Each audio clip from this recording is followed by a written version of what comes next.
If you have been in the tanning industry for a while, or you have a well-prospecting business, then you are more than likely to have an Ergoline Sunbeds in your tanning salon. If you do, then this video is for you.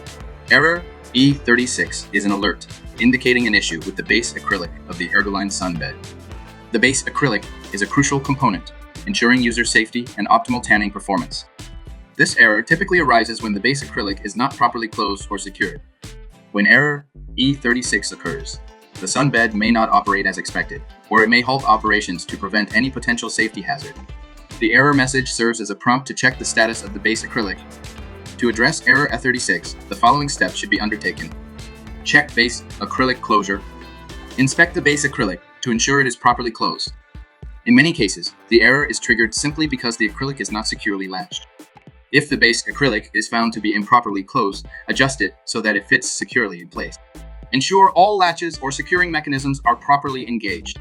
After ensuring the base acrylic is correctly positioned, reset the sunbed. The error should clear immediately or shortly after the reset. Error E036 is a common but easily rectifiable issue associated with the base acrylic of Ergoline Sunbeds. Regular maintenance checks can help prevent this error from recurring. If the error persists despite taking these steps, further inspection by a professional may be necessary to rule out any underlying issue.